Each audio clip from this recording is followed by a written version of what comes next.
بسم اللہ الرحمن الرحیم۔ مسلم شریف کتاب الصلاۃ کی حدیث نمبر 753 ہے، 753 ہے۔ حضرت عبداللہ بن عمر بن عاص رضی اللہ عنہما بیان کرتے ہیں کہ نبی کریم صلی اللہ تعالیٰ علیہ وآلہ وسلم نے ارشاد فرمایا، جب تم مؤذن سے اذان سنو تو اس کی مثل کلمات کہو، پھر مجھ پر درود پڑھو، کیونکہ جو شخص مجھ پر ایک بار درود پڑھتا ہے اللہ تعالیٰ اس پر 10 رحمتیں نازل فرماتا ہے۔ پھر میرے لیے جنت میں وسیلہ کی دعا مانگو، کیونکہ وہ جنت کا ایک ایسا مقام ہے جو اللہ تعالیٰ کے بندوں میں سے صرف ایک بندے کو ملے گا،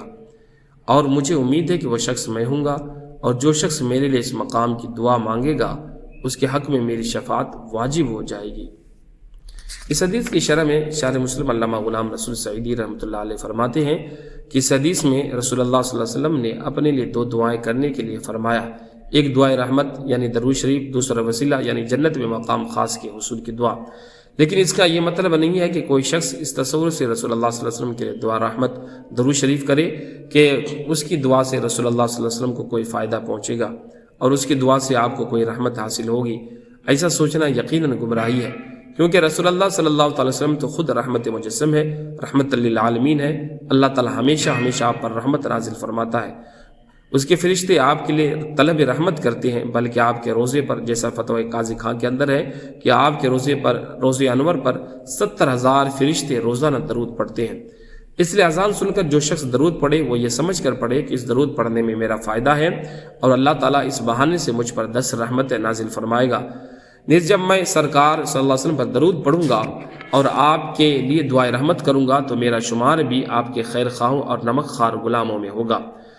اذان سے پہلے درود شریف پڑھنے کے معمول کا شرعی حکم۔ اس حدیث میں بظاہر اذان سننے والے کے لیے درود شریف پڑھنے کا حکم ہے، لیکن بعض علماء نے لکھا ہے کہ یہ حکم اذان دینے والے کو بھی شامل ہے، اور اس حدیث میں اذان کے بعد آہستہ درود شریف پڑھنا، بلند آواز سے پڑھنا ہر طرح جائز ہے۔ بعض مساجد میں اذان سے پہلے درود شریف پڑھا جاتا ہے، ہر چند کے اذان سے منفصل پہلے درود شریف پڑھنا بھی جائز ہے،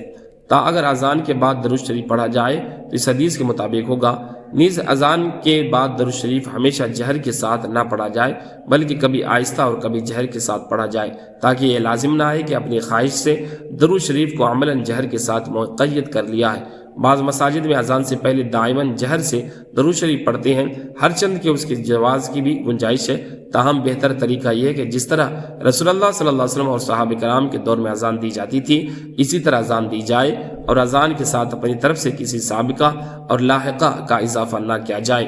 تاہم لوگ رسول اللہ صلی اللہ علیہ وسلم کی محبت کی بنا پر اذان سے کچھ پہلے یا کچھ بعد درود شریف پڑھتے ہیں، تو اس کو بدعت سیئہ کہنا بھی حد اعتدال سے تجاوز کرنا ہے۔